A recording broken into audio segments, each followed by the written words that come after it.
Bienvenidos a esta clase virtual que vamos a tener este momento, donde vamos a retroalimentar un poco pues lo que hemos visto durante esta unidad, también con algunas cosas nuevas que vamos a ver a continuación. Así que bienvenidos sean todos ustedes, espero que lo que vayamos a ver quede de una manera pues más explícita y lo podamos poner en práctica. Muy bien. Vamos a empezar entonces con un tema que tal vez para muchos será nuevo, para otros ya saben de qué se puede tratar y para algunas otras personas pues no saben cómo realmente utilizar dicha técnica. En este caso pues estamos hablando de las anécdotas. Y entonces podríamos decir, ¿qué son las anécdotas? Bueno, de una forma breve podemos mencionar que las anécdotas se tipifican como pequeñas historias o pueden ser también largas y que son significativas para que el tema del que se está hablando pues puedan impactar en el receptor. Dice que también suelen agregar una experiencia personal o conocimiento específico sobre dicho tema. Las anécdotas se cuentan generalmente de manera oral, son habladas más que escritas. ¿Qué partes tiene una anécdota? Bueno, podemos decir que se pueden dividir en tres partes: el planteamiento, el nudo y su desenlace. El planteamiento es lo que sucedió al inicio para que ocurriera la anécdota. Luego, un nudo se cuenta lo que sucedió en un orden cronológico, o sea, en un orden que vaya de lo primero a lo último, que todo tenga un sistema o un orden exacto. Luego tenemos un desenlace que pues terminamos y contamos en qué terminó nuestra historia. Déjeme comentarle que una anécdota sirve para traer a memoria o a recuerdo algo que nos pasó, que nos haya pasado en algún momento dado y que nos va a servir para reflexionar. Ese es uno de los propósitos de la anécdota. Nos va a servir para reflexionar de qué. Bueno, de repente usted quiere hacer algo y de repente está mal es eso que usted quiere hacer y entonces alguien le comenta una anécdota. Por ejemplo, de repente a usted se le ocurre mentir por X y Y razón y alguien más le dice, no, fíjate que mentir no es bueno. Te voy a contar una historia. Hace mucho tiempo me pasó que por mentir me castigaron, eh, hice esto, hice aquello y eso fue pues que me pudo haber ido mal en algunas otras actitudes, perdón, en relación a mi vida, ¿va? Entonces, por ahí podemos ir entendiendo qué son las anécdotas. Son esas historias que nos van a servir para traer a memoria algo que podemos evitar o una enseñanza. Luego tenemos los modismos. ¿Qué serán los modismos? Dice que los modismos son expresiones del lenguaje cotidiano que no siguen las reglas de la gramática, los cuales resumen una idea en pocas palabras. Bueno, en Guatemala tenemos muchos modismos, ahí tenemos algunos muy sencillos y que también lo utilizamos aquí en nuestro medio. Por ejemplo, eh, tenemos ahí unos ejemplos como los que dice ahogarse en un vaso de agua. ¿Y eso qué significa?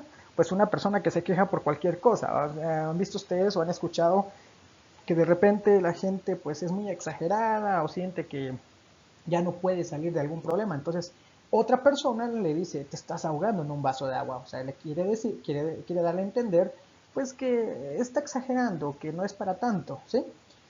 Hay otra frase ahí que dice darle gato por liebre, o sea, que alguien lo está estafando. Todas esas frases, todas esas pequeñas palabritas son modismos y forma parte de nuestro lenguaje, de nuestra lengua e incluso repitiendo y recapitulando lo que en algún momento nosotros ya vimos, pues el habla. ¿Sí? Recordemos que el habla es esa forma peculiar que tiene una lengua y dentro del habla están estos, los modismos, que son peculiaridades muy específicas en relación al idioma, ¿va? En este caso al español. ¿Sí? Tenemos otros ejemplos ahí, por ejemplo, sacar los trapos sucios, quiere decir las cosas vergonzosas de otra persona, ¿va? Cuando alguien dice, ah, ya están sacando tus trapitos al sol. ¿Has escuchado esa frase? Yo creo que sí, ¿sí? O esta también muy común, esos modismos que tenemos ahí son muy chatines, ¿no? Tenemos ponete las pilas o ponerse las pilas. ¿Qué quiere decir esto? Que hay que estar listo, hay que estar preparado, anuente ante las cosas que van a suceder. Entonces, ponete pila, ¿no? Son modismos, todas esas frases son modismos, que también podríamos tipificarlo como chapinismos o guatemaltequismos. Claro que sí, y son parte de nuestro idioma. El problema es que a veces no sabemos utilizar estas frases, entonces hay que tener mucho con eso. Muy bien, Luego tenemos los dichos. Creo que a estas alturas de la vida todos hemos escuchado algún dicho en algún momento, ¿sí? Nuestra mamá, algún familiar, algún amigo, algún conocido por ahí nos da algún dicho, o también, como se conoce, un refrán. Dice que los dichos o refranes son pequeñas o medianas frases que conllevan en sí mismas una sentencia, o enseñanza. Los dichos o los refranes tienen ese propósito, enseñarnos algo, a modo de que para no estar pues cayendo en alguna situación complicada, a veces personas nos dicen, por favor, más vale viejo conocido que no por conocer, para darnos a entender algo. Esos son los dichos o también conocidos como refranes. Tenemos acá una imagen que pues es un refrán o un dicho muy conocido y que dice perro que ladra no muerde, ¿va? Aquí dice perro ladrador poco mordedor, pero nosotros lo que hemos escuchado como perro que ladra no muerde.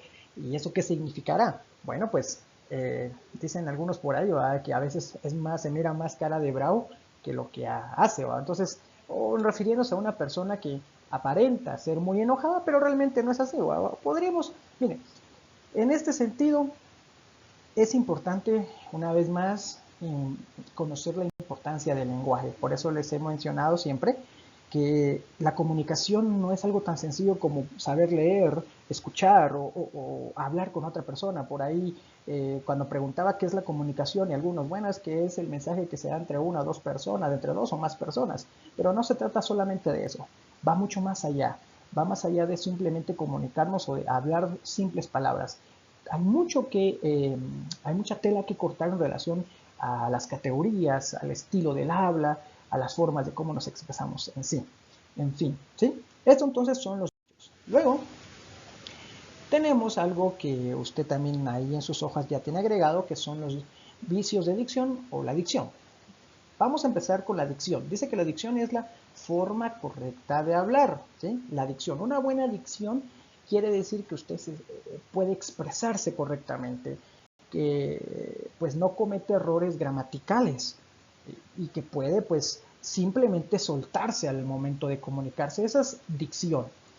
Por lo tanto, vicios de dicción es lo contrario, es su antónimo. Entonces podríamos decir que los vicios de dicción son formas incorrectas de construcción o empleo de vocablos inadecuados que pueden dificultar la interpretación correcta de un escrito.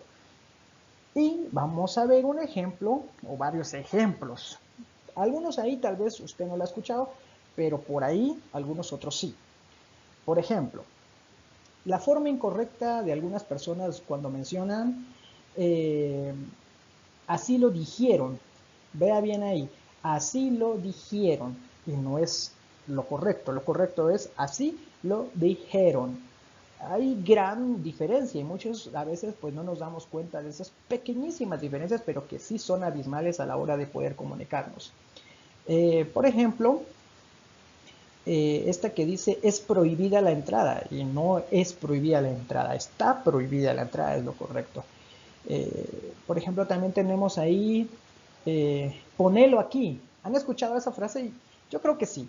En algún momento hemos escuchado cuando un compañero o en la calle o alguna otra persona de repente dice ponelo aquí. Y no es ponelo aquí, es ponlo aquí. Y pareciera que no estuviera mal. Sin embargo, a la hora de ir evaluando la forma correcta de hablar es cuando nos vamos a dar cuenta que sí, en efecto, sí importa mucho el cómo se habla, sí importa.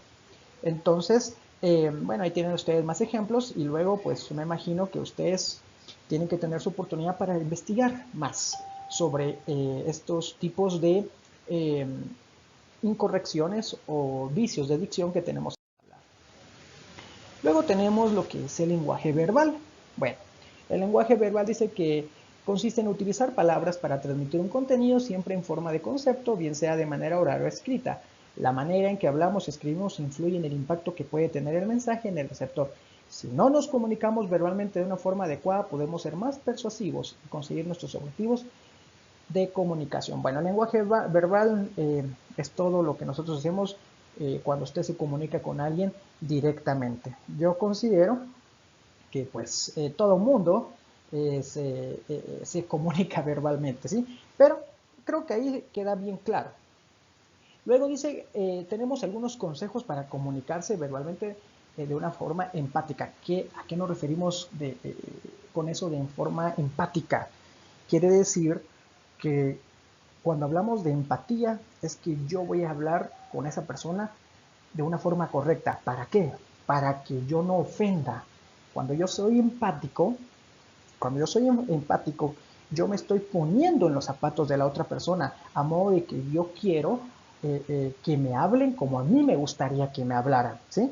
O sea, el propósito de hablar empáticamente es que así como yo quiero ser escuchado y yo quiero que me hablen, pues yo también tengo que ser lo mismo. Y para eso hay consejos. Por ejemplo, elegir las palabras adecuadas pensando en su interlocutor. O sea, repitiendo, si yo quiero que me traten bien, pues tengo que tratar bien. Resumir y sintetizar las ideas. No hay que dar información necesaria que puede desviar a su interlocutor. O sea, muchas veces, a veces nos desviamos de la comunicación, pero es necesario ir al grano de una forma correcta y sobre todo con respeto. Tenemos otras o más consejos por ahí, pero quiero ir acelerando esto. Vamos a ver, por ejemplo, donde dice deja claro tu punto de vista y evita ser ambiguo, o sea, redundar y redundar con la información. Hay que ir directo al grano, pero como repito, de forma respetuosa. Y el último dice por ahí, da la razón a tu interlocutor cuando consideres que la tenga. A veces hemos sido como muy prepotentes, podríamos utilizar, cuando de repente nosotros queremos siempre tener la razón. Y no es así. Si nuestro interlocutor o nuestro receptor tiene la razón en alguna conversación, hay que dársela. Eso hace que la comunicación sea muy empática, ¿sí? Luego tenemos el lenguaje no verbal, que honestamente yo les puedo dar mi punto de vista, es la comunicación más importante que hay, aunque usted no lo crea.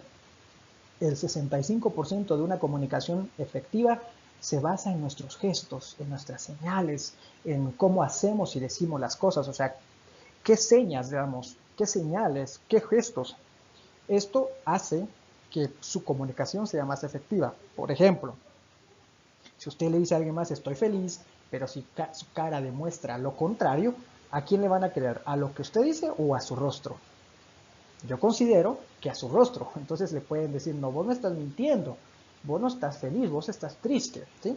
Y eso va porque el lenguaje no verbal cumple un papel fundamental. Dice que la comunicación no verbal es la manera que tenemos de expresarnos a través de movimientos y posturas corporales, a diferencia de la comunicación verbal que se basa en la comunicación de información. La comunicación no verbal nos ayuda a transmitir estados y actitudes personales. Como podemos ver en la imagen, bien dicen por ahí aquel dicho, más vale, más vale un hecho que mil palabras, ¿no? Entonces, la misma historia podemos hablar acá. A veces más habla su rostro, su postura, sus actitudes, o sea, lo que usted demuestra con su imagen, con sus manos, con sus pies, que lo que habla. Hay que tener mucho cuidado entonces con el lenguaje no verbal. Algunos consejos para comunicarte no verbalmente y de forma empática, pues igual hay. Dice que, por ejemplo, tenemos que mirar a nuestro interlocutor, o sea, a nuestro receptor, mientras hablamos. Por favor, como consejo le suplico, cuando usted hable con alguien, tratemos la manera de, eh, pues, mirarlo. Hay gente que a veces se voltea por no mirar a la gente a la cara, a los ojos, y entonces eso es una falta de respeto. Tenemos que aprender a tener esa empatía con nuestro receptor. Luego también dice, utiliza las manos para expresarte, evita cruzar los brazos o llevarte las manos al rostro, ya que puedes transmitir inseguridad. Ojo con esto, interesante. Imagínense que alguien está hablando y usted cruza los brazos, o peor aún, si de repente se le ocurre bostezar, ¿qué es lo que está transmitiendo? Que la conversación está aburrida. Por lo tanto, debemos de evitar eso y poder prestarle la debida atención a nuestro, en este caso, a nuestro emisor. ¿Va? O sea, aquí estamos hablando, en el segundo aspecto, estamos hablando como receptor. Luego dice, mantén siempre una postura serena, demuestra que te sientes cómodo y evita mover los pies y las piernas de forma nerviosa. Yo no sé si a usted le ha pasado, pero de repente empieza usted como a tronar los dedos o a empezar a mover las piernas o los pies así como que estuviera tocando la batería en el bombo. Y eso demuestra que usted ya está como ansioso, como que ya apúrate con tu conversación.